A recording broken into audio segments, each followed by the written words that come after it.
Thank you for watching, liking, commenting, sharing, and subscribing right now.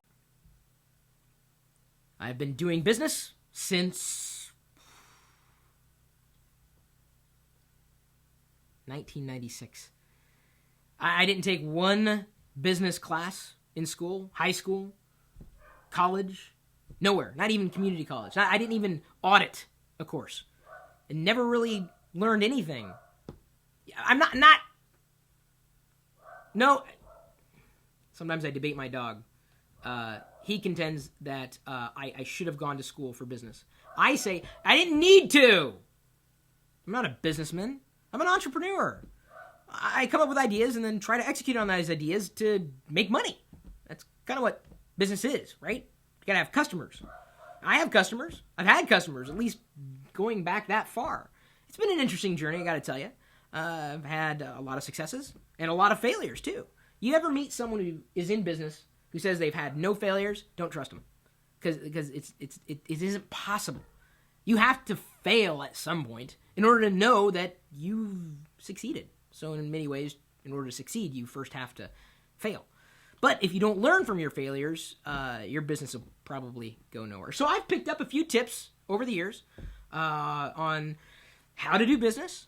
I remember when I first started, I didn't really even know where to start with inventing a business, a new business. And if you're at the stage where you want to do business, and basically if you want to make money somehow, you want to draw in customers, and you're at the stage where you're needing to create a business, we're doing a webinar live this Wednesday, as we do every Wednesday. And you can join us if you want. And even if you can't make the live webinar where we're going to be discussing the topic, hey, let's invent a new business, we'll be recording it so you can watch it after it was live. When you do get to the point where you're going to want to create a new business. And here's the thing. I get a lot of people who comment, people who work for other people who would never want to start their own business, but then they kind of think, maybe it's not such a bad idea after all. You probably had an idea before.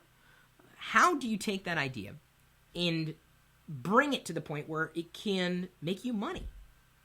There are a lot of things that need to happen.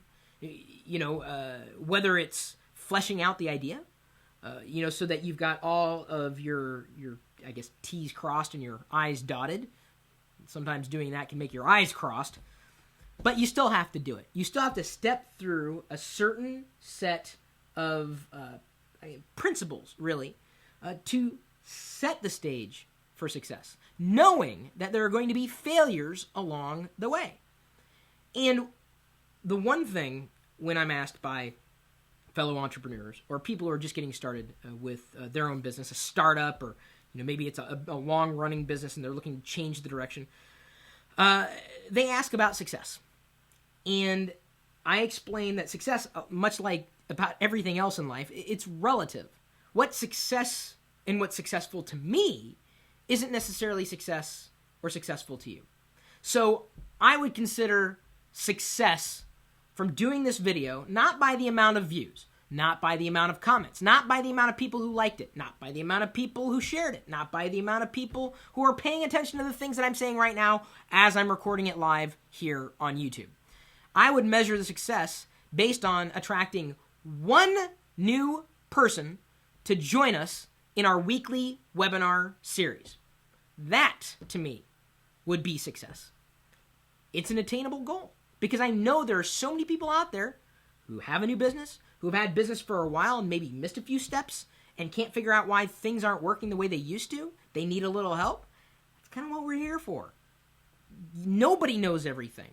When you rely on the intelligence of others, specifically learning from their mistakes, you can keep yourself from making similar mistakes and be that much further ahead of the curve. And there may even be discussion of creating a new business together. This has been a phenomenon that's happened for years. You may have heard these little, gatherings. People get together, they work on different projects, and at the end of a weekend, they have something new. They have a business model, and you never know where that's going to go. That's kind of how Minecraft started. Just as one of these little projects, an idea, it sprang out of something else, and it grew, and then it snowballed, and then BAM! Overtakes an entire industry, seemingly. there's a possibility we together, at least for those of us who are tuning into the webinar, may be creating a new business. I don't know what that business is going to be. There may be a lot of ideas, and we have to realize, what do we have for resources? What do we need to make this be successful over a weekend's time? We may do a virtual weekend project and possibly evolve a business. So if you'd like to invent a business with us, join us. More information is at the link that we've provided in the video's description.